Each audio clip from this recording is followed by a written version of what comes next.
Hello and welcome to all. स्वागत है आप सभी का व्योनिका फाउंडेशन में।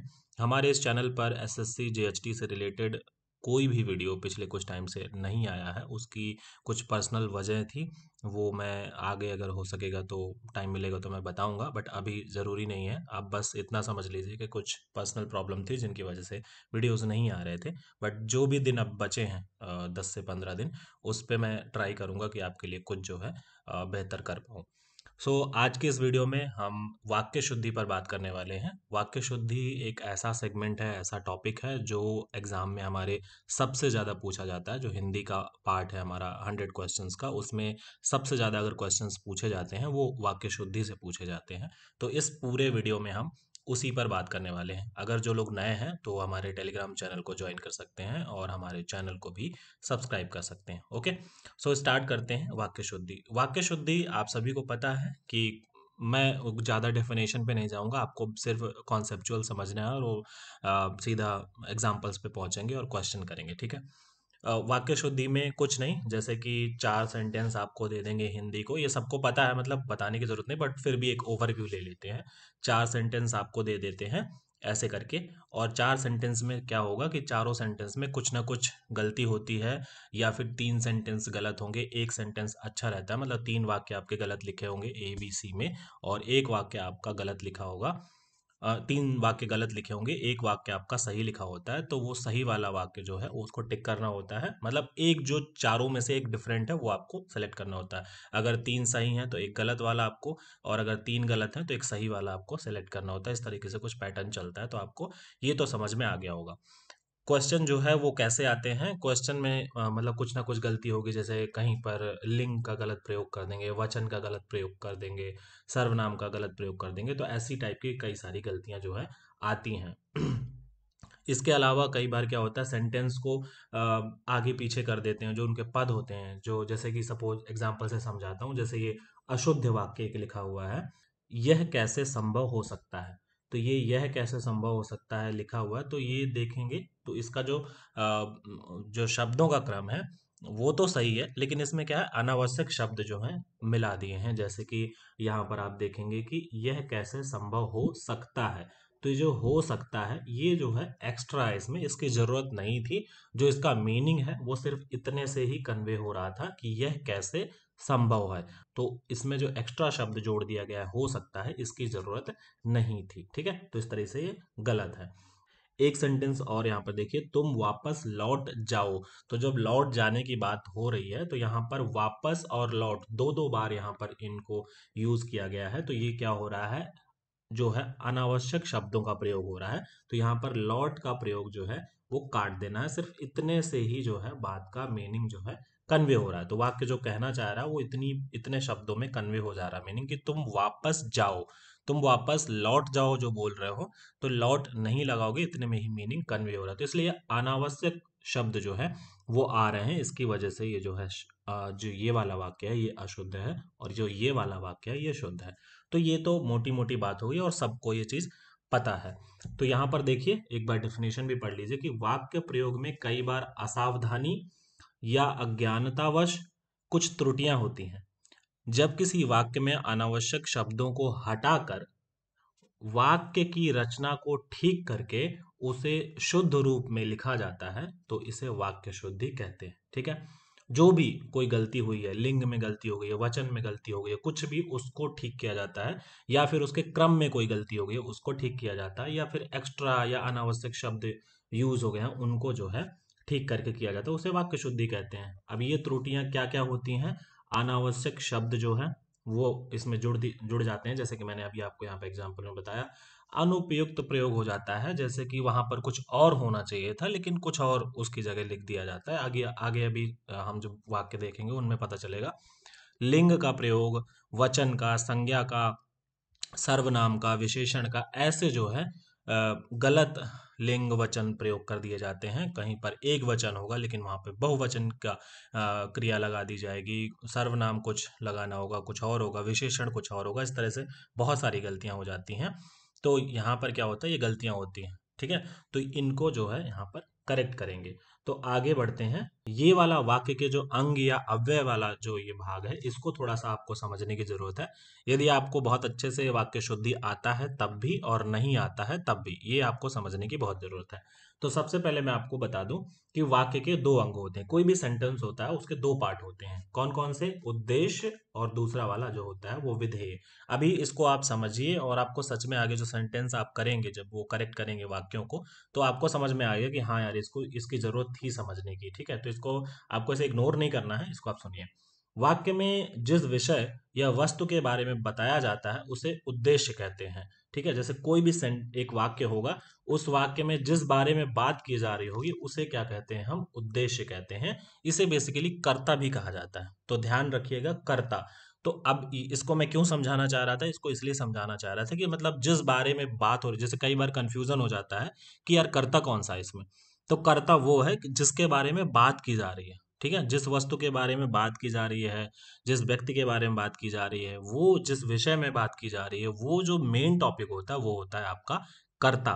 ठीक है, कर्ता का विशेषण उद्देश्य का विस्तार कहलाता है। ये भी आपको ध्यान रखना है कि कर्ता के बारे में जो भी एक्स्ट्रा जानकारी दी जाती है वो क्या कहलाता है? कर्ता का विशेषण उद्देश्य का विस्तार कहलाता है। ठीक है, यानी कि कर्ता का जो विशेषण होता है, यानी कि जो एक्स्ट्रा इन्फॉर्मेशन दी जाती है, उसे उद्देश्य विस्तार कहते हैं, यानी कि कर्ता का विस्तार कहते हैं उसको। ठीक है, जैसे कोई भी सेंटेंस लिखा होगा, जैसे कि लिखा रहेगा रमा का भाई, तो रमा का भाई, ठीक है, रमा का भाई उमेश, रमा का भाई उमेश। तो जो उमेश है, ये तो आपका कर्ता हुआ। उमेश के बारे में आगे बातचीत की जाएगी कि रमा का भाई उमेश बहुत पढ़ाकू है, बहुत अच्छा है, या जो भी बात की जाएगी। और जो ये पूरा यहाँ पर देखेंगे, रमा का भाई, ये क्या है? कर्ता का विस्तार है ये। यानी कि उसके बारे में एक विशेषता बताई जा रही है कि वो रमा का भाई है, इसलिए ये कर्ता का विस्तार या उद्देश्य का विस्तार कहलाता है। ठीक है, इसके बाद है आपका विधेय। विधेय क्या है? वाक्य में उद्देश्य के विषय में जो कुछ भी बताया जाएगा वो उसे क्या कहते हैं? विधेय कहते हैं। यानी कि जो वाक्य होगा उसमें किसी के बारे में कुछ बताया जाएगा, तो किसी के बारे में जो कुछ बताया जा रहा है, जो भी बताया जा रहा है, वो क्या है? वो विधेय है। ठीक है, इसे क्या कहते हैं? क्रिया भी कहते हैं। तो सिंपल आप समझ गए, कर्ता क्या है? जिसके बारे में बताया जा रहा है, और जो कुछ भी बताया जा रहा है वो क्रिया है। जैसे कि मैं कहता हूं राम दौड़ता है, तो राम के बारे में बताया जा रहा है कि मतलब बताया जा रहा है कि कोई दौड़ता है, तो कौन दौड़ता है? राम दौड़ता है। तो राम क्या है? करता है। और क्या करता है? वो दौड़ता है। क्या बताया जा रहा है? दौड़ने की बात बताई जा रही है कि राम दौड़ता है। तो वो दौड़ना जो हो जाएगा वो हो जाएगा विधेय। ठीक है, तो कर्ता और क्रिया के मध्य का जो भाग होता है वो क्या है? विधेय का विस्तार कहलाता है। तो आप सभी जानते हैं कि जो हिंदी के जो वाक्य होते हैं उसमें सबसे पहले कर्ता होता है, लास्ट में जो आपकी क्रिया होती है, और जो बीच में जो होता है वो क्या होता है? वो क्रिया का विस्तार होता है। ठीक है, जैसे आप कर्म भी अभी बीच में कहेंगे। अभी हम आगे और बात करेंगे, तो इतनी सी बात आपको समझ जानी चाहिए कि पहले वाला कर्ता और सबसे लास्ट वाला क्या है? क्रिया है। पहले वाला कर्ता मतलब कि कर्ता हमेशा पहले रहता है। ठीक है, तो कर्ता जिसके बारे में बताया जा रहा है और जो कुछ भी बताया जा रहा है वो क्रिया है। इतनी सी बात आपको समझ में आ गई होगी। अब ये कुछ चार एग्जाम्पल मैंने यहाँ पर लिखे हुए हैं, इसे आप पढ़िए। मोहन पुस्तक पढ़ता है, तो इसमें आप देखेंगे कि क्या? मोहन पुस्तक पढ़ता है। कौन पढ़ता है? किसके बारे में बात की जा रही है? मोहन के बारे में बात की जा रही है। तो मोहन क्या है? आपका कर्ता है। मोहन आपका उद्देश्य है। ठीक है, और क्या करता है? पढ़ता है। तो ये आपका विधेय है, यानी कि ये आपकी क्रिया है। ठीक है, तो ये आपका क्या है? कर्ता है, और इसके बाद ये आपकी क्या है? क्रिया है। इस तरीके से। और जो पुस्तक है, फिर ये क्या होगा? तो ये क्या है? क्रिया का विस्तार है। पुस्तक पढ़ता है। क्या पढ़ता है? पुस्तक पढ़ता है। तो ये क्रिया का विस्तार है। ठीक। जंगल का राजा शेर दहाड़ता है, तो जंगल का राजा शेर। तो अब यहां पर कर्ता क्या है? मुझे बताइए, क्या है? शेर। शेर यहां पर कर्ता है। किसके बारे में बात की जा रही है? कौन दहाड़ता है? शेर दहाड़ता है। अब शेर दहाड़ता है, अब आगे जो लिखा हुआ है जंगल का राजा, तो ये क्या है? कर्ता का विस्तार है, उद्देश्य का विस्तार है। और दहाड़ता है क्या है? यहाँ पर क्रिया है। ठीक है, तो क्रिया क्या हो जाए? तो क्रिया यहाँ पर क्या हो गया? विधेय हो गया। तो इतनी सी बात समझ में आ गई होगी। और ये दो सेंटेंस जो है वो आपको मैं दे रहा हूं, आप इसमें बताइएगा कर्ता कौन है, क्रिया कौन है, और कर्ता का उद्देश्य क्या है, और क्रिया का, सॉरी, कर्ता का विस्तार कौन सा है, और क्रिया का विस्तार कौन सा है, ये आपको बताना है इन दोनों सेंटेंस में। मैं आगे बढ़ता हूं, ठीक है। ठीक है, तो इतनी सी बात आपको समझ में आ गई। अब आपको ये समझना बहुत जरूरी है कि वाक्य शुद्धि जो होती है वो बेसिकली कितने टाइप की होती है। तो सबसे पहले आपको ये समझना है, वाक्य शुद्धि सिर्फ और सिर्फ दो टाइप की होती है। कौन सी? एक पदक्रम संबंधी और दूसरी पद संबंधी। अब पद क्या है, सबसे पहले ये समझ लेना है आपको। वाक्य में जो कुछ भी लिखा रहता है, जैसे ये एक वाक्य है, ठीक है, ये पूरा वाक्य है, तो एक एक शब्द, ये वाला, ये वाला, ये वाला, ये सब क्या है, ये अलग अलग पद है। भारत, प्रथम, प्रधानमंत्री, ये क्या, ये अलग अलग शब्द हैं। और जब एक वाक्य में इनको पिरो करके सजाया जाता है तो ये क्या कहलाते हैं, पद कहलाते हैं, ठीक है। तो यहाँ पर आप देखेंगे कि पद क्रम संबंधी, यानी कि जो शब्द लिखे रहते हैं वो शब्द क्या हो जाते हैं, आगे पीछे हो जाते हैं। ये वाला शब्द यहाँ आना चाहिए था लेकिन ये सबसे पहले आ गया, इसको लास्ट में जाना चाहिए था लेकिन ये सबसे पहले था। तो इस तरीके से पदों का जो क्रम है वो ऊपर नीचे हो जाता है, उल्टा सीधा हो जाता है। उसकी वजह से फिर क्या होता है, गलती हो जाती है। जैसे कि ये वाला सेंटेंस को अगर मैं आगे पीछे लिख दूं, दहाड़ता को मैं सबसे पहले लिख दूं और जंगल को मैं बाद में लिख दूं, तो फिर क्या हो जाएगा, वो सेंस खो देगा अपना वाक्य। तो इसलिए क्या है, पदों का जो क्रम है वो बहुत व्याकरणिक दृष्टि से सही होना चाहिए, तभी जो है आपके वाक्य का जो अर्थ है वो कन्वे हो पाएगा, ठीक है। अब पदक्रम संबंधी में दो टाइप का क्या, एक तो या तो ज्यादा उसमें पद, जैसे मैंने पहले बता दिया कि फालतू के अनावश्यक शब्द वहां पर घुसा दिए जाएंगे जिनकी जरूरत भी नहीं है, ठीक है। वो तो अधिक पदत्व जो गलतियां होती हैं, ज्यादा पद होने की गलती, एक तो वो गलती होती है। और एक अनुपयुक्त पद जो है, ये जैसे कि मैंने बताया आगे पीछे हो जाते हैं, या फिर वहां पर कुछ और आना था और कुछ अलग टाइप का शब्द आ गया, तो वो सारी गलतियां हो जाती हैं, ठीक है। तो दो तरह की गलतियां यहाँ पर हम कंसीडर कर रहे हैं कि दो तरह की गलतियां यहाँ पर होती हैं। पद संबंधी गलतियां कितनी होती हैं, पद संबंधी गलतियां बहुत सारी होती हैं। जैसे कि लिंग की गलती हो जाती है, कि जैसे यहाँ पर लिख देंगे, एक सेंटेंस लिख देंगे, लड़का दौड़ता है, तो लड़का जो है दौड़ता है। अब जब वाक्य में वहां पर देंगे एग्जाम में, ठीक है, तो दौड़ता है की जगह क्या कर देंगे, दौड़ती है। तो अब देखेंगे आपकी लड़का जो है वो क्या है, मेल है, तो यहाँ पर दौड़ती नहीं दौड़ता होना चाहिए था। तो लिंग संबंधी इस तरह की अशुद्धियां आएंगी। इसी तरह वचन संबंधी अशुद्धियां आ जाती हैं, जैसे कि लोग भाग रहा था, तो लोग भाग रहा था नहीं होगा, लोग भाग रहे थे। तो वचन संबंधी ऐसे संज्ञा, ऐसे ही सर्वनाम, ऐसे ही विशेषण, ऐसे ही वर्तनी संबंधी और ऐसे ही बहुत सारी ऐसी गलतियां होती हैं जो किसी भी वाक्य में आपको देखने को मिल जाती हैं एग्जाम में, ठीक है। और इस बार के जो एग्जाम यानी कि 2023 का जो एग्जाम हुआ था, जो लास्ट प्रीवियस ईयर का एग्जाम जो हुआ था हिंदी का, उसमें आप देखेंगे कि लिंग, वचन, क्रिया, वर्तनी, विशेषण, सर्वनाम, इनसे ज्यादातर क्वेश्चन पूछे गए थे। यानी कि अगर मैं यूं कहूं कि अगर 100% ले लूं तो 80% क्वेश्चन यहीं से थे, बाकी के 20% आपके पदक्रम संबंधी अशुद्धियां थी, नहीं तो 80% अशुद्धियां जो हैं वो इन्हीं से थी, ठीक है। तो इसको आपको ध्यान में रखना है। अब ये मैंने प्रीवियस ईयर से एग्जांपल्स लिए हुए हैं। एक ये प्रीवियस ईयर में सवाल पूछा गया था, इसमें आपको बताना है कि इसका शुद्ध रूप क्या होगा। मैं सप्रमाण सहित बता रहा हूं, तो मैं सप्रमाण सहित बता रहा हूं, इसमें क्या गलती है। तो आप देखेंगे कि स का मतलब ये होता है कि सहित, स का मतलब ही अपने आप में सहित है, और यहाँ पर सहित भी लिखा हुआ है। तो ये क्या हो गया, ये अनावश्यक जो है शब्द का यूज कर लिया गया, यहाँ पर उपयुक्त शब्द नहीं है, इसलिए यहाँ पर इसको करेक्ट किया गया कि मैं प्रमाण सहित बता रहा हूँ। यहाँ पे ऑलरेडी सहित लिखा हुआ है, तो आपको इसमें सप्रमाण नहीं जो है यूज करना है। या तो आप यूं लिखे कि मैं सप्रमाण बता रहा हूं, या फिर मैं प्रमाण सहित बता रहा हूं, दोनों में से एक ही लिखिए। यदि आप सप्रमाण लिख देते हैं तो सहित को हटा दीजिए, ये यहाँ पर हटा दीजिए। अगर आप सहित लगा रहे हैं तो यहाँ पर स को हटा दीजिए, ठीक है। तो मैं प्रमाण सहित बता रहा हूं, ये इसका करेक्ट आंसर है। तो मैंने आपको बताया जैसे कि पदक्रम संबंधी में अनुपयुक्त शब्द जो है ये आपका यहाँ पर यूज हुआ है। तो इस तरीके से यहाँ पर गलती है कि यहाँ पर डबल डबल जो एक्स्ट्रा यूज हो रहा है शब्दों का वो नहीं रखना है, ठीक है। अगला एक सेंटेंस है, राजमहल के बस रहस्यों को तीन ठीक ठीक ही लोग जानते हैं। अब इसमें आप देखेंगे कि सर्वाधिक उपयुक्त क्रम क्या है, पहले से उसने बता दिया कि इसका जो क्रम है वो ऊपर नीचे है, वो गलत है, उसको आपको करेक्ट करना है। तो यहां पर आप देखिए इसका जो राइट आंसर है वो है सेकंड नंबर वाला कि राजमहल के रहस्यों को बस 3 लोग ही ठीक ठीक जानते हैं।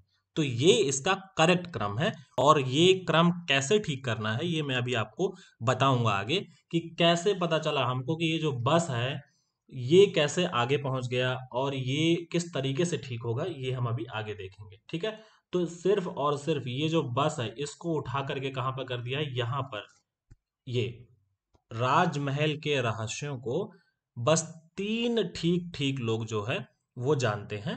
ये इसका सही जो है वो वाक्य प्रयोग है। तो इस तरीके से जो है यहाँ पर आपको समझना है। अब ये मैंने खुद से एग्जाम्पल यहाँ पर डाले हुए हैं इंटरनेट से या कहीं से भी सोर्सेस जुटा करके। ये मेरा खुद के दिमाग से ऐसे बनाए हुए कोई भी कंटेंट नहीं है इस वीडियो में, मैं आपको पहले ही बता दे रहा हूँ। मैंने कहीं ना कहीं से इनको कलेक्ट किया है इंटरनेट से या कहीं से भी, जहां से मुझे अच्छा लगा वो मैंने उठा करके सिर्फ समझाने के लिए इस वीडियो में यूज किया हुआ है। ठीक है, क्रम की दृष्टि से कौन सा वाक्य शुद्ध है। अब इसमें भी देखो क्रम को जो है वो बदला गया है और क्रम की दृष्टि से जो है वो आपको बताना है कि कौन सा जो है वाक्य शुद्ध है। तो सबसे पहले तो आपको यहाँ पे 4 सेंटेंस दिए हुए हैं, इन सेंटेंसेस में आपको बताना है वाक्यों में कि कौन सा शुद्ध है और क्यों शुद्ध है वो मैं आपको बताऊंगा। ठीक है, कुत्ता पालतू मेरा खो गया कहीं। तो ये तो बहुत इजी है, आप तुरंत इसे बता देंगे कि सर गलत है, लेकिन इसका एक प्रॉपर आपके पास एक व्याकरणिक दृष्टि होनी चाहिए कि क्यों, व्याकरण की दृष्टि से कैसे गलत है। मेरा पालतू कुत्ता कहीं खो गया, ठीक है, तो ये सिंपल सी बात है, मेरा पालतू कुत्ता कहीं खो गया, ये बिल्कुल करेक्ट है, ये इसमें कोई गलती नहीं कहीं हमें नजर आ रही है। मेरा पालतू कुत्ता खो गया कहीं, तो ये तो गलत है। पालतू कुत्ता मेरा कहीं खो गया, तो ये भी गलत है। ठीक है, तो इस तरीके से हमें क्या पता चला कि इसका जो करेक्ट आंसर है वो ये वाला है। अब हमें समझना है कि यही वाला क्यों है। सबसे पहले मैंने आपको बताया कि उद्देश्य जो वाक्य में होता है, यानी कि कर्ता जो होता है वो सबसे पहले आपका होगा और इसके बाद जो है लास्ट में यहाँ पर जो भी बीच में रहेगा, जितने भी वर्ड आपके एक्स्ट्रा होंगे वो सब, और लास्ट में आपकी जो रहेगी वो क्रिया। तो ये आपको ध्यान रखना है, जैसे कि इंग्लिश के सेंटेंस में होता है कि सब्जेक्ट के तुरंत बाद क्रिया होती है, सब्जेक्ट के तुरंत बाद आपको वर्ब रखनी होती है। हिंदी में क्या होता है कि सब्जेक्ट आपका सबसे पहले रहता है और सबसे लास्ट में आपकी जो है वो वर्ब रहती है। तो सबसे पहले आपका कर्ता और सबसे लास्ट में आपकी क्रिया। तो यहां पर आप छांट पा रहे होंगे, देखेंगे कि क्या बात हो रही है कि कोई कुत्ता है, पालतू कुत्ता है, वो कहीं खो गया। ठीक है, तो खोने की बात हो रही कि खो गया, तो ये यहाँ पर क्रिया हो गई खो गया। तो आप देखेंगे कहीं यहाँ लास्ट में आ रहा है, यहाँ पर भी कहीं आ रहा है, और दो जगह खो गया आ रहा है। मैं इसको क्लीन करता हूँ, दो जगह यहाँ पर क्या आ रहा है, खो गया आ रहा है। तो ये वाला और ये वाला तो बिल्कुल इनकरेक्ट है। अब आप देखेंगे कि मेरा पालतू कुत्ता कहीं खो गया है, तो सबसे पहले तो हमें कर्ता रखना है, तो कुत्ते की बात हो रही है, पालतू कुत्ता कहीं खो गया, तो पालतू कुत्ता मेरा कहीं खो गया, तो मेरा ये बीच में जो है ये अटक रहा है। क्यों? क्योंकि ये है मेरा पालतू कुत्ता पूरा होना चाहिए। क्यों होना चाहिए? क्योंकि ये कर्ता का विस्तार है, ये उद्देश्य का ही विस्तार है, यानी कि उद्देश्य की, कर्ता की ही विशेषता बता रहा है कि मेरा पालतू कुत्ता, वो कुत्ता क्या है, मेरा है। तो मेरा पालतू कुत्ता कहीं खो गया, कहाँ खो गया, कहीं खो गया। तो ये जो मेरा है वो क्या है, ये कर्ता का विस्तार है, और जो कहीं है वो क्रिया का विस्तार है। तो मेरा पालतू कुत्ता, कुत्ता का विस्तार ये है, ये विशेषण है, इसलिए ये कुत्ता से पहले आएगा, और जो है खो गया ये क्रिया है, ये क्रिया से पहले आएगा। इतनी सी बात आपको समझ में आ गई होगी। जैसे ही आपने इसको इस तरीके से सेट कर दिया तो ये क्या हो गया, आपका करेक्ट हो गया। यदि वाक्य में कर्ता कर्म क्रिया विस्तारक है, ठीक है, यानी कि कर्ता का जो है वो विस्तारक है और क्रिया का विस्तारक है, तो क्या हो जाएगा, और कर्म का भी विस्तारक है। अगर मान लीजिए कर्म कहीं पर आता है, तो अभी मैं बताऊंगा कर्म क्या है। तो कर्ता का, कर्म का, क्रिया का, किसी का भी विस्तारक अगर आता है, तो कर्ता का विस्तारक कर्ता से पहले, कर्म का विस्तारक कर्म से पहले, और क्रिया का विस्तारक क्रिया से पहले आएगा। तो ये बात आपको याद रखनी है। ठीक है, ये एग्जाम्पल यहाँ पर आपको दिया हुआ है, इसको आपको करेक्ट करके बताना है। कैसे? रिया का भाई सोहन हिंदी अखबार अधिक पढ़ता है। ठीक है, अब अगला आप देखेंगे यहाँ पर, हिंदी अखबार रिया का भाई सोहन अधिक पढ़ता है। सोहन, रिया का भाई, हिंदी अखबार अधिक पढ़ता है, हिंदी अखबार अधिक पढ़ता है रिया का भाई सोहन। तो आप देखेंगे कि इसमें शब्द का जो यानी कि पदों का जो क्रम है वो बहुत अलग अलग है, आगे पीछे हो गया है, तो इसको आपको करेक्ट करना है। तो सबसे पहले मैंने आपको बताया कि सबसे पहले आपको कर्ता और क्रिया मतलब देखो जैसे बिल्कुल सेंटेंस पढ़ के ही कहीं पर पता चल रहा है, एग्जाम में कैसे सॉल्व करना है देखो, बिल्कुल किताबी भाषा पे और उस तरह से नहीं जाना है, एग्जाम में आपको कैसे वहां पर टैकल करना है क्वेश्चन को, क्योंकि वहां पर तो फास्ट फास्ट और जल्दी जल्दी करके निकलना होगा। तो वहां पर कैसे एग्जाम में आपको सॉल्व करना है वो देखना है। जब भी आपको कोई सेंटेंस समझना है, जैसे मान लीजिए मैं ये एक सेंटेंस पढ़ता हूँ, हिंदी अखबार अधिक पढ़ता है रिया का भाई सोहन, तो ये आपको सीधा गलत रखा है, इसमें कुछ सोचने की जरूरत ही नहीं है। अब आप देखेंगे कि ये वाला हिंदी अखबार रिया का भाई सोहन अधिक पढ़ता है, थोड़ा सा कंफ्यूजन हो सकती है। सोहन रिया का भाई हिंदी अखबार अधिक पढ़ता है, रिया का भाई सोहन हिंदी अखबार अधिक पढ़ता है, यही तीन जो है थोड़ा ठीक ठीक लग रहा है, ये तो बिल्कुल ही गलत है, ये एकदम देख के ही पता चल रहा है। अब इसके बाद इसमें जो है अगर मतलब किसी भाई को जो जिनकी हिंदी ठीक है वो तो कर लेंगे, पर जिनकी हिंदी ठीक नहीं है तो हो सकता है थोड़ा सा कंफ्यूज हो जाए, जो उतने अच्छे नहीं है हिंदी में। तो मैं आपको बता दूं कि सबसे पहले आपको कर्ता ढूंढना है, क्योंकि कर्ता आपको सबसे पहले ही रखना है, और फिर आपको ढूंढनी है क्रिया, क्योंकि क्रिया आपको सबसे बाद में रखनी है। तो आप देखो यहाँ पर कि क्रिया तो सब में आपको यहाँ पर बाद में लिखी हुई है, पढ़ता है पढ़ता है पढ़ता है, तो क्रिया तो बाद में लगी हुई है, लेकिन कर्ता आप ढूंढ लेंगे तो आपको थोड़ा सा जो है क्लियर हो जाएगा। अब अखबार पढ़ता है, ठीक है, अधिक पढ़ता है, और अधिक पढ़ता है कौन पढ़ता है। अब जैसे ही आप कौन पूछते हैं तो आपको क्रिया तुरंत वो कर्ता तुरंत आपको मिल जाएगा कि कौन पढ़ता है, तो रिया का भाई सोहन पढ़ता है। तो अब इससे समझ में आ गया कि रिया का भाई सोहन जो है, सोहन जो इस पूरे सेंटेंस में है वो जो है करता है। तो रिया का भाई सोहन, तो ये रहा यहाँ पे रिया का भाई सोहन, ठीक है।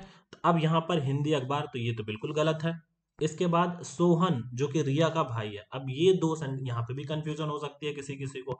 तो मैंने आपको बताया कि जो कर्ता है और जो कर्ता का विस्तारक है, यानी कि जो कर्ता की कोई भी तारीफ कुछ भी बता रहा होगा कर्ता के बारे में, एक्स्ट्रा जानकारी, अधिक इन्फॉर्मेशन जो दे रहा होगा, उसको सबसे पहले रखना है। तो यहाँ पर आप देखिए सोहन रिया का भाई, तो सोहन कौन है, रिया का भाई है, तो रिया का भाई ही तो सोहन है, तो रिया की भाई की जो बात हो रही है, रिया का भाई, वो पहले आएगा। तो रिया का भाई यहाँ पर क्या है, कर्ता का विस्तारक है। मैं इसको क्लीन करता हूं, रिया का भाई सोहन, तो रिया का भाई ये यहाँ पर सोहन के बारे में, जो कर्ता के बारे में जो बात बता रहे हैं, ये कर्ता विस्तारक है, तो ये पहले आएगा, ठीक है। अब आप देखिए यहाँ पर कहीं पर नहीं, तो ये सारे गलत हो गए, इसलिए ये वाला सेंटेंस एकदम जो है करेक्ट है। इस तरीके से आपको एग्जाम में टैकल करना है।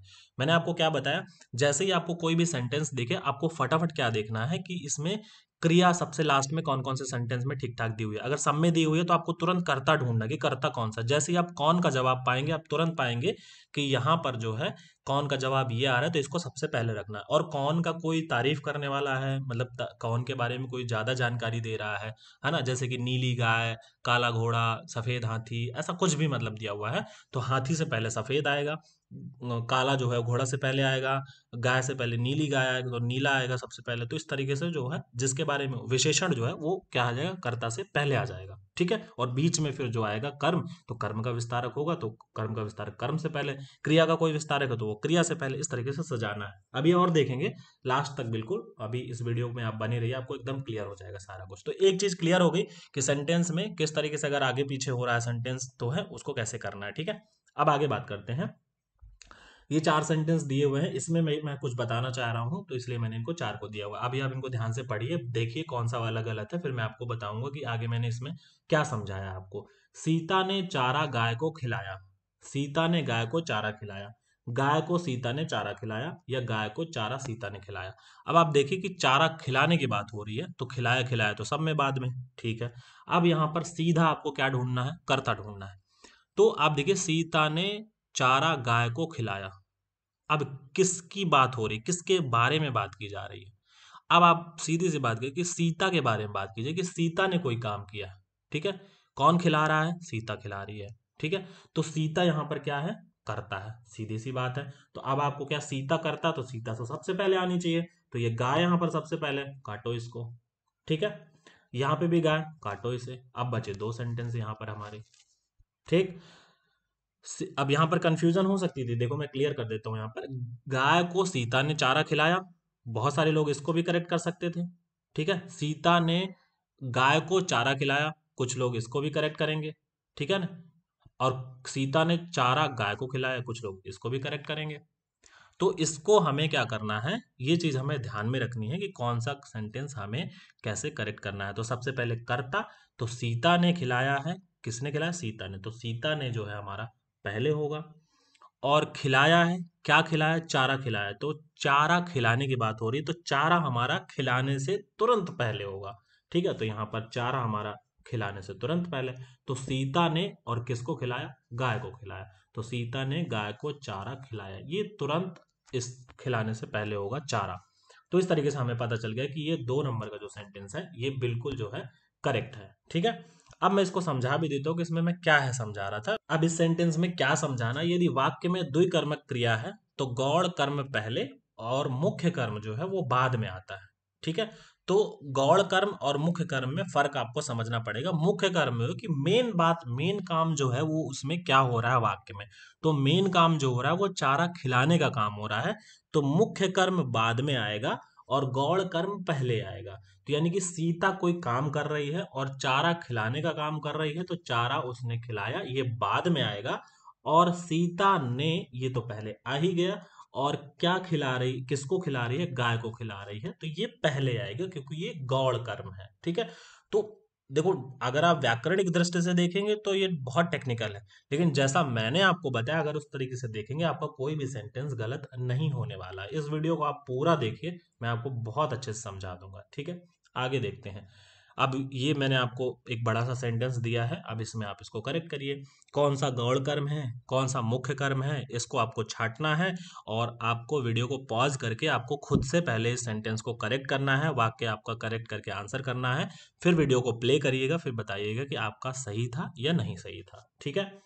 तो पहला वाला है मुख्य अतिथि, मुख्य अतिथि को छात्रों ने एक फूलों की माला पहनाई, छात्रों ने मुख्य अतिथि को एक फूलों की माला पहनाई, मुख्य अतिथि को छात्रों ने फूलों की एक माला पहनाई, छात्रों ने मुख्य अतिथि को फूलों की एक माला पहनाई।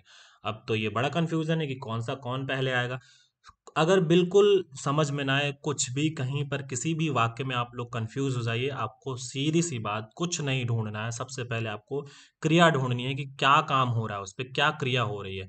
तो यहाँ पर आपको सीधी सी बात कही जा रही है कि जो मुख्य अतिथि है उसको छात्र क्या कर रहे हैं, फूलों की माला पहना रहे हैं, तो माला पहनाने का काम हो रहा है। तो आप देखिए यहाँ पर माला पहनाई चारों में है, माला पहनाई, तो चारों मतलब हो सकते हैं। अब इसके बाद इसमें कर्ता कौन सा है, तो सबसे पहले कर्ता आपको ढूंढना है। तो किस, कौन जो है वो जो छात्र, जो कौन जो है जो फूलों की माला है वो कौन पहना रहा है, यानी कि किसके द्वारा काम किया जा रहा है, कौन काम कर रहा है, कर्ता कौन है, तो कर्ता कौन है, छात्र ही तो करता है। तो आप देखिए यहाँ पर मुख्य अतिथि तो करता है नहीं, मुख्य अतिथि को तो फूल की माला पहना रहे हैं छात्र, तो ये तो पहले होगा नहीं। तो छात्र जो है वो है मुख्य कर्ता जो है इसमें। तो छात्र और छात्र दो जगह हैं, 2 नंबर में और 4 नंबर में, तो ये तो दोनों क्या हो गया, पहला और तीसरा नंबर ये कट हो गए, इनका तो कोई सवाल ही नहीं पैदा होता। अब मैं इस पेज को साफ कर देता हूँ। आप देखेंगे कि मुख्य अतिथि ये कट गया और मुख्य अतिथि ये कट गया। अब आपको 2 सेंटेंस बचे, आपको दुनिया का ढूंढना ही नहीं कि मुख्य अतिथि कौन कैसा, ये सब ढूंढना ही नहीं, आपको सीधी सी बात जो मैंने बताई वही आपको दिमाग में रखनी है। छात्रों ने पहनाए है माला, छात्रों ने पहनाई है। अब माला पहनाई है तो माला पहनाने की एक विशेषता भी बता दी गई है कि कैसी माला, तो फूलों की माला, ठीक है। तो फूलों की माला, एक फूल की माला, ठीक है, ठीक है। फूलों की माला, एक फूल की माला नहीं, एक फूल की माला तो नहीं होती है, फूलों की एक माला हो सकती है, तो एक माला। तो आपको ये भी ध्यान रखना है, थोड़ा सा ये दिमाग में लगाना है कि फूलों की एक माला की, एक फूलों की माला, एक फूल की कौन सी माला बनती है भाई, तो फूलों की एक माला। तो आप देखेंगे कि एक फूल की माला और यहाँ पर फूलों की एक माला दी हुई है, तो ये एकदम करेक्ट जा रहा है, ये तो बिल्कुल कहीं से करेक्ट नहीं हो सकता है, ठीक है। तो यहाँ पर सही जो आंसर हो जाएगा वो क्या हो जाएगा, छात्रों ने मुख्य अतिथि को फूलों की एक माला पहनाई, ठीक है, एक माला पहनाई, फूलों की पहनाई। और अगर मैं इसको ऐसे कर देता कि एक फूलों की माला पहनाई, तो ये गलत हो जाता, एक फूल की माला, तो एक जो है वो फूल की माला की विशेषता बताता, और अभी कह रहा फूलों की एक माला, तो ये फूलों की और माला एक थी और किसकी थी, फूलों की थी। तो ये एकदम बिल्कुल करेक्ट जा रहा है। तो ये वाला जो है सेंटेंस वो करेक्ट हो जाएगा। ज़्यादा टेक्निकल नहीं जाना है आपको, जो कॉन्सेप्ट मैंने बताया कि पहले कर्ता और लास्ट में आपकी क्रिया और बीच में आपका जो रहेगा वो इन्हीं के विस्तारक रहते हैं, जिनको हम कर्म कहते हैं, यानी कि क्रिया विस्तारक और कर्ता विस्तारक। ठीक है, यहाँ पर कर्ता विस्तारक रहेगा, यहाँ पर क्रिया विस्तारक रहेगा। तो आपको इस तरीके से समझना है। अगले सेंटेंस पे बात करते हैं। निम्न में से शुद्ध वाक्य कौन सा है? 3 यानी कि गलत होंगे, एक शुद्ध होगा, वो आपको छांटना है। श्याम ने खाना को खाया, श्याम ने खाना खाया, खाना को श्याम ने खाया और श्याम खाना को खाया। तो ये 4 तरीके से हैं। तो सबसे पहले मैंने जो कॉन्सेप्ट आपको बताया है, जो कोर कॉन्सेप्ट है इसका, वही आपको समझ में रखना है कि खाना खाने की बात हो रही है, खाना खाया। ठीक है, खाना खाया और किसने खाया? श्याम ने खाया। तो यहाँ पर विभक्ति का कॉन्सेप्ट है कि आपको पता होना चाहिए कि कहाँ पर विभक्ति लगेगी और कहाँ पर विभक्ति नहीं लगेगी। कई बार आपने देखा होगा कि कई बार वाक्यों को हम ऐसे लिखते हैं कि राम ने राहुल को मारा, तो राहुल को मारा। ठीक है, और कई बार हम बोलते हैं कि राम नवीन से बात कर रहा है। ठीक है, तो नवीन से बात कर रहा है। ठीक है, और कई बार होता है हम ऐसे बोलते हैं कि क्या कहते हैं, श्याम ने घर बनाया, तो घर बनाया, अब यहाँ पे कोई विभक्ति नहीं है। तो इस तरीके से क्या हो जाता है कि कहाँ पर विभक्ति होगी, कहाँ पर विभक्ति नहीं होगी, इस कॉन्सेप्ट को हम एक बार समझेंगे। तो देखेंगे कि यदि वाक्य में सजीव कर्म हो तो विभक्ति सहित, और निर्जीव कर्म हो तो विभक्ति रहित होगा। ये आपको ध्यान रखना, सजीव हो तो विभक्ति रहेगी और निर्जीव हो तो विभक्ति नहीं रहेगी। तो खाना सजीव है या निर्जीव है, बताइए मुझे। तो यहाँ पर जो कर्ता है वो श्याम है, और खाना खाने की क्रिया हो रही, तो खाया यहाँ पर क्रिया है, और जो खाना है वो क्या है, हमारा कर्म है, और कर्म हमारा यहाँ पर निर्जीव है। तो यहाँ पर हमारी विभक्ति नहीं रहेगी। और अगर आपको विभक्ति नहीं समझ में आ रही कि विभक्ति क्या है, तो मैंने एक सेपरेट वीडियो बना रखा है कारक का। तो वो वीडियो आप जा करके देखिए कि कारक हमारे कितने प्रकार के होते हैं, टोटल 8 कारक, और उनके विभक्ति चिन्ह क्या होते हैं, वो आप वीडियो देख करके आइए, उसके बाद आपको ये समझ में आएगा। ठीक है, इसीलिए मैंने जो भी नेसेसरी चीज़ें थी इस टॉपिक को जानने के लिए, इस टॉपिक को पढ़ने के लिए, वो मैंने आपको पहले के वीडियोज़ में बता दी हैं। तो मेक श्योर कि आप पहले के वीडियोज़ ज़रूर देख लीजिएगा। यदि वाक्य में सजीव कर्म है तो विभक्ति सहित होगा, और निर्जीव कर्म है तो विभक्ति रहित होगा। तो ये तो निर्जीव कर्म है, तो ये बिल्कुल ये वाला बिल्कुल सही रहेगा। ठीक है, अब यहाँ पर गलत क्यों है ये वाला, श्याम खाना को खाया, तो श्याम ने खाना खाया, तो श्याम खाना को खाया। तो पहली बात तो खाना को यहाँ पे विभक्ति नहीं होगी, क्योंकि हमें पता है कि निर्जीव कर्म होता है तो विभक्ति नहीं होती है। इस तरीके से भी गलत है। और दूसरी चीज इसमें भी देखोगे आप, विभक्ति नहीं होनी चाहिए, ये भी गलत है बिल्कुल। खाना को श्याम ने खाया, तो सबसे पहले श्याम ने खाया है, तो श्याम पहले होना चाहिए कर्ता, क्योंकि पहले होता है, तो श्याम पहले होना चाहिए, उस हिसाब से ये भी गलत है। तो जो करेक्ट आंसर है वो इसका बिल्कुल ये वाला है। एक सेंटेंस ये मैं आपको देता हूं, ये आप करिए, और आपको बताना है कि कौन सा सेंटेंस जो है वो सही है, कौन सा वाक्य सही है। ठीक है, अगला सेंटेंस है, निम्न में से शुद्ध वाक्य कौन सा है? तो आपको फिर से वही सेंटेंस है, श्याम ने बंसी को बजाया, और बंसी को श्याम ने बजाया, श्याम ने बंसी बजाया, बंसी श्याम ने बजाया, ऐसा कुछ दिया हुआ है। तो कौन सा वाक्य जो है सही है ये आपको बताना है। तो सबसे पहले बजाने की बात हो रही, तो बजाया बजाया सबसे लास्ट, सब में है लास्ट में, तो चारों को कंसीडर करना है सबसे पहले तो। और किसने बंसी, किसके द्वारा काम हो रहा है, श्याम के द्वारा काम हो रहा है। तो बंसी को श्याम ने बजाया, ये तो बिल्कुल इनकरेक्ट है, बंसी को बजाया ये बिल्कुल करेक्ट है। इन्हीं दोनों को हमें कंसीडर करना है। अब इन दोनों में से भी कौन सा सही है वो आपको बताना है। मैंने अभी आपको बताया था कि अगर इसका कर्म जो है, अगर आपका विभक्ति रहित है, मतलब अगर आपका कर्म जो है सजीव है, तो आपका विभक्ति सहित होगा, और कर्म जो है आपका निर्जीव है तो विभक्ति रहित होगा।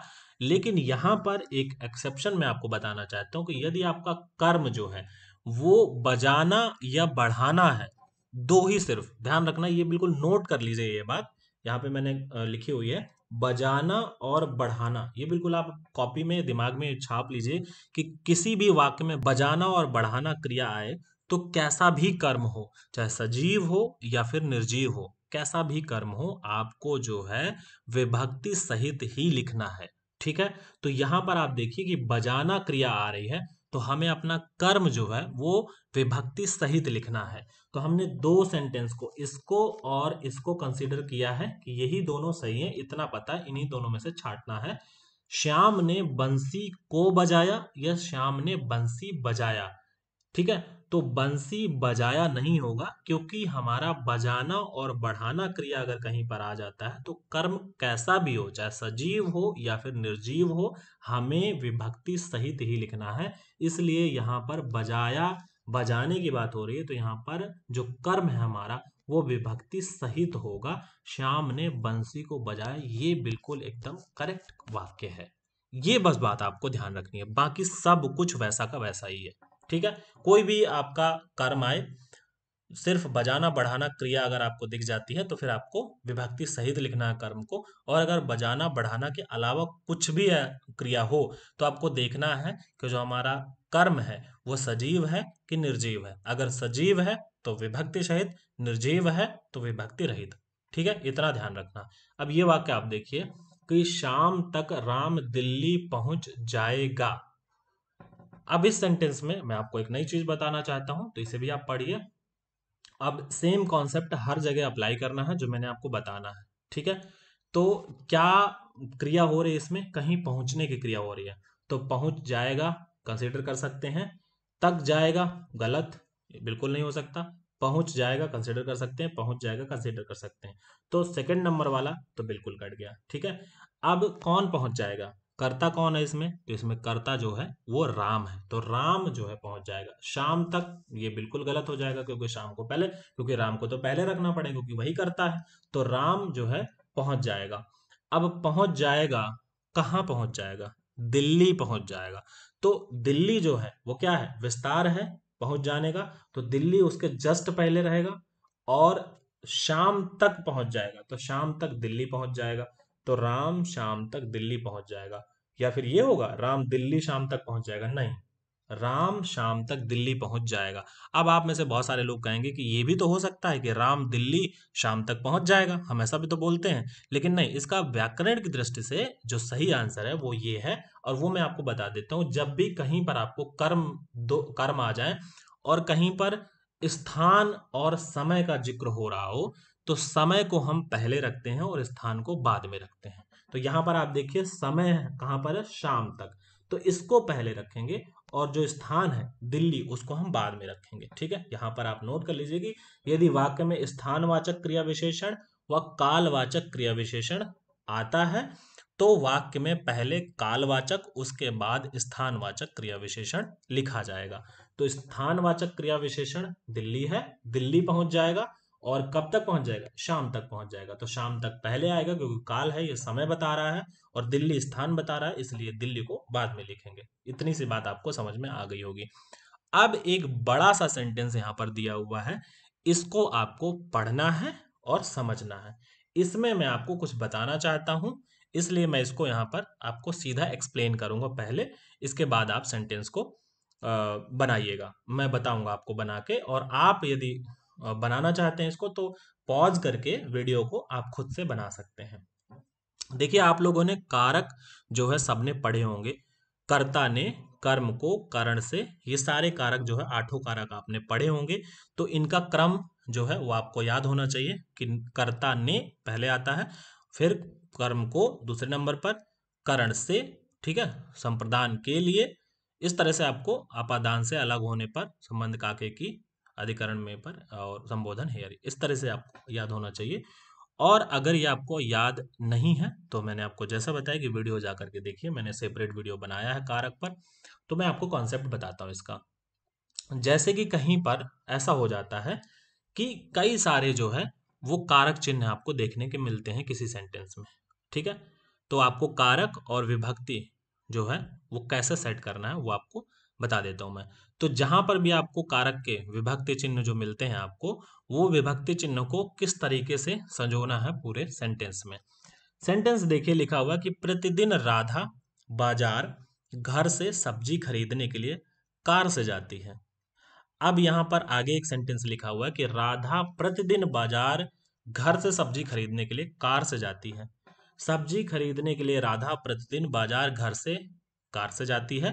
राधा प्रतिदिन बाजार कार से घर से सब्जी खरीदने के लिए जाती है। तो जो मैंने बेसिक फॉर्मूला आपको बताया वो तो अप्लाई करना ही करना है, हर सेंटेंस में करना है। कोई भी वाक्य आ जाए वो आपको अप्लाई करना है। एक भी वाक्य आपका गलत नहीं होगा, ये मेरी गारंटी है। अगर आप जो बेसिक मैंने फंडामेंटल इसका बताया अगर आप वो फॉलो करते हैं तो एक भी वाक्य आपका गलत नहीं होगा। उसके बाद भी अगर कोई ऐसे पजल्ड वाला आ जाता है कि बहुत लंबा सेंटेंस है, बहुत लंबा वाक्य है और बिल्कुल कंफ्यूजन हो जाती है, समझ ही नहीं आ रहा कि किसको पहले रखें किसको बाद में रखें, तो वो मैं आपको यहाँ पर क्लियर कर रहा हूँ। ठीक है, चलिए। तो सबसे पहले हम बेसिक फॉर्मूला अप्लाई करेंगे ताकि हमारे लिए इजी हो जाए चीजें, एग्जाम में आपको कैसे टैकल करना है। कहाँ, मतलब कहीं जाती है, जाने की बात हो रही है, वो कहीं जाती है, हमें नहीं पता कहाँ, अभी वो कहीं जाती है ये बात हो रही है इस पूरे वाक्य में। तो जाती है सब में, चारों में आपने देख लिया तो चारों को कंसीडर कर सकते हैं।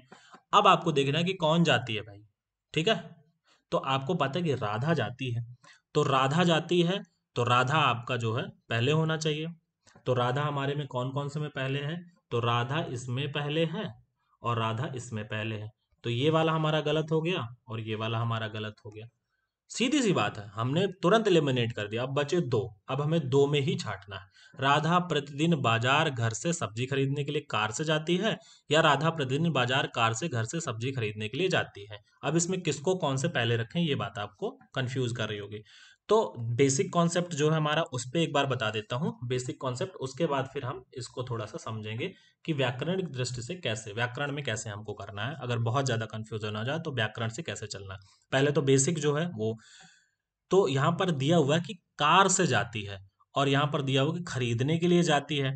तो ये कार से जाती है, तो कार से जाती है ये तो इसी का विस्तारक होगा ना, कार से जाती है।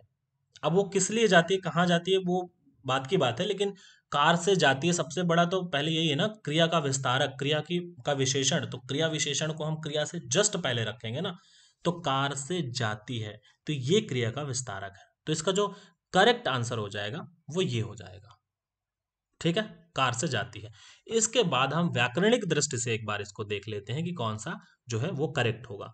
अब आप देखेंगे जो व्याकरण का जो क्रम होता है, वो जो कारक का क्रम होता है व्याकरण में, जो हम पढ़ने का क्रम है, वो कारक जो क्रम है वो कर्ता ने कर्म को करण से संप्रदान के लिए, इस तरीके से जो है वो क्रम होता है। लेकिन जब हम वाक्य में प्रयोग करते हैं तो जो विभक्ति चिन्हों का जो क्रम होता है वो कुछ इस तरीके होता है कि सबसे पहले जो है वो लास्ट वाले को रखेंगे। यानी कि अगर कहीं पर लिखा हुआ है लास्ट वाला हमारा कि अरे मोहन तुम कहाँ जा रहे हो, ठीक है, तो अरे वाला ये हो जाएगा, हे भगवान ये क्या हो गया। तो हे, अरे, है ना, इस वालों को हमें पहले रखना है।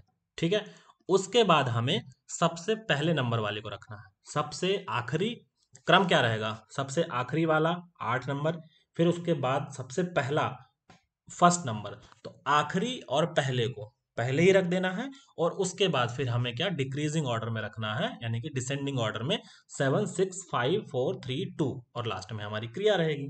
इस तरीके से हमें रखना है। तो सबसे हमें लास्ट वाले को पहले ही रखना है। हे मोहन, अरे मोहन तुमने ये क्या कर दिया, अरे तुम कब आए। तो ये जो इस तरीके से आ जाए, यानी कि विस्मयादिबोधक शब्द आ जाए, उनको क्या रखना है, पहले रखना है हमको। अगर हमारे ऐसे आ जाते हैं, संबोधन वाले आ जाते हैं, तो हमें इन्हें पहले रखना है। तो 8 नंबर जो 8th नंबर का विभक्ति चिन्ह है वो सबसे पहले रखना है। इसके बाद हमें फर्स्ट नंबर का रखना है, क्योंकि हमें कर्ता भी तो रखना है ना, तो कर्ता ने फर्स्ट नंबर पे ही होता है, तो फर्स्ट नंबर पे हमारा क्या हो जाएगा, कर्ता, तो हमें फर्स्ट नंबर का रखना है। तो सबसे लास्ट वाला और सबसे फर्स्ट वाला दो को हमने मतलब समझ लिया, सबसे लास्ट वाले को सबसे पहले रखेंगे और फिर अब पहला नंबर आएगा। तो इन दो को समझ लिया, सबसे लास्ट वाले को फिर पहले वाले को। इसके बाद बचे बाकी के उनको डिक्रीजिंग ऑर्डर में रखना है, डिसेंडिंग में 7 6 5 4 3 2 ऐसे करके। तो अब यहाँ पर देखिए कि इसमें कोई जो है उस तरह का तो है नहीं संबोधन वाला, तो संबोधन की तो कोई बात ही नहीं। तो सबसे पहले हमारा कर्ता आएगा, कर्ता हमारा राधा है, तो हमने राधा को सबसे पहले रख दिया, राधा यहाँ पर भी सबसे पहले। इसके बाद हमारा 7 मतलब जो सबसे 8वें से सबसे पहले होता है। ठीक है, तो 8वें से सबसे पहले क्या होता है, मे पर, है ना। तो मे पर जो है, अब यहाँ पर देखिए कहीं पर मे या पर कोई है क्या, नहीं है ना, तो कोई दिक्कत नहीं है, नहीं है तो नहीं रखना है। फिर आप देखिए 6 नंबर में क्या है आपका, 6 नंबर में आपका काके की। अब देखिए यहाँ पर काके की है क्या, कहीं पर देखिए राधा जो है वो प्रतिदिन बाजार से, काके की है क्या, कहीं नहीं है काके की, तो छोड़ दो काके की। इसके बाद पांचवें नंबर में क्या है, आप देखेंगे फिफ्थ नंबर में क्या है, से, अलग होने पर। तो कहीं से आ रहा है क्या, हाँ से यहाँ पर आ रहा है सर, ये आ रहा है से और ये आ रहा है से, घर से और कार से।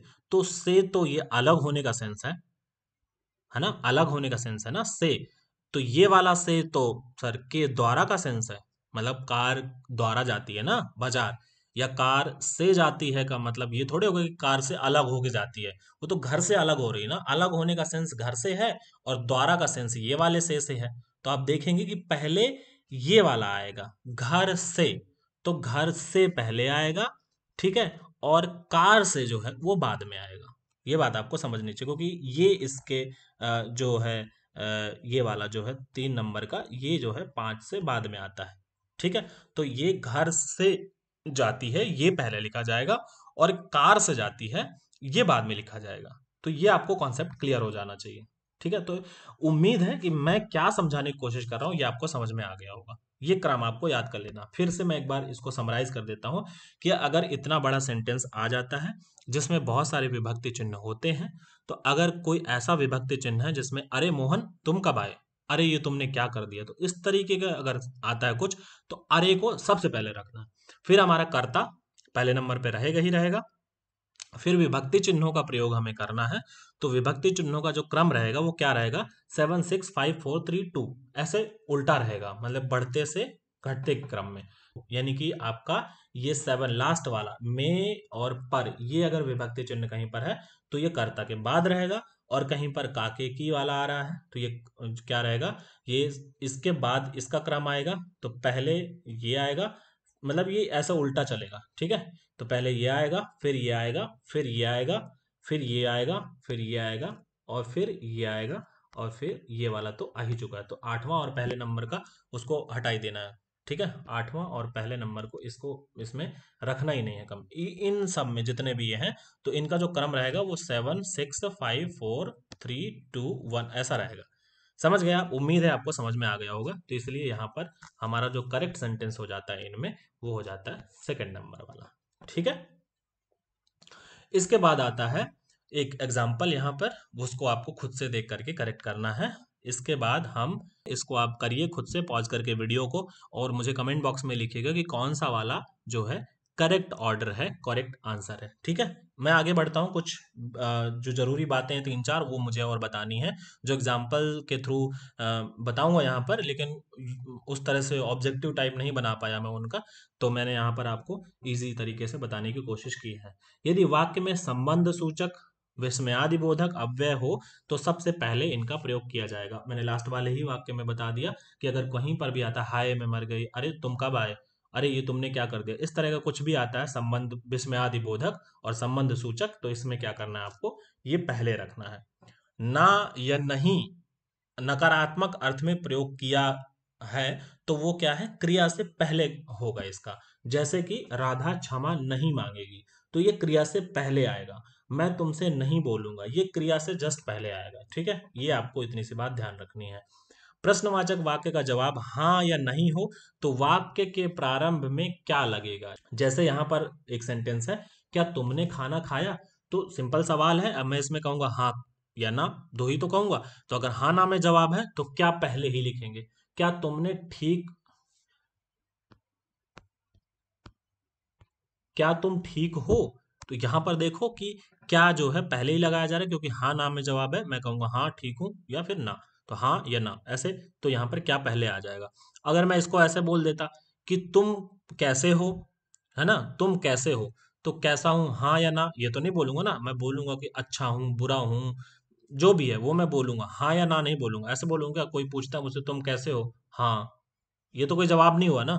तो इसलिए जो है जिसका जवाब हाँ ना में ना हो तो उसका तो बीच में क्या आएगा, लेकिन जिसका हाँ ना में जवाब है उसके लिए क्या सबसे पहले आएगा, ठीक है। उपाधि नाम के पहले व योग्यता नाम के बाद लिखी जाती है। तो कोई भी ऐसा वाक्य आ जाता है जिसमें उपाधि और वो योग्यता दोनों लिखी हुई है, तो उपाधि जो है वो सबसे पहले, नाम के पहले उसकी, डॉक्टर जो है, कोई डॉक्टर है, कोई एडवोकेट है, जो भी लिखते हैं, तो वो पहले, यानी कि डॉक्टर सुनीता एलएलबी पास है, तो एलएलबी जो उसकी डिग्री है वो एक एक्स्ट्रा डिग्री जैसे उन्होंने ले रखी है, एमबीबीएस है, डॉक्टर सुनीता एमबीबीएस हैं, तो जो भी है, तो वो पहले आपका डॉक्टर जो है वो पहले लिखा जाएगा, और जो भी उनकी योग्यता जो पढ़ाई है वो बाद में लिखी जाएगी। तो ये आपको ध्यान में रखना है। अब सर्वनाम संबंधी, लिंग संबंधी, क्रिया संबंधी, वचन संबंधी, ये जो भी अशुद्धियां हैं, ये अगले पार्ट में मैं आपको बता दूंगा, एक अगले वीडियो में। ठीक है। मैं कल में या परसों में, कल ही शायद कोशिश करूंगा कि मैं इसका वीडियो जो है आपको अवेलेबल करा दूंगा, इसका सेकंड पार्ट। और इसके बाद में कुछ क्वेश्चंस की बहुत सारी प्रैक्टिस के एक एक सीरीज, मैं सीरीज क्या मतलब एक पूरा मैराथन वीडियो मैं सोच ट्राई करूंगा आपके लिए अपलोड करने का। ठीक है। कुछ प्रॉब्लम थी जिनकी वजह से मैं वीडियोस नहीं ला पाया आपके लिए, उसके लिए मैं माफ़ी चाहता हूँ। आई होप आपकी तैयारी बहुत अच्छी चल रही होगी। यदि आपको ये वीडियो अच्छा लगा है तो प्लीज़ वीडियो को लाइक और चैनल को सब्सक्राइब करके हमसे जुड़ सकते हैं। बहुत बहुत धन्यवाद आपका।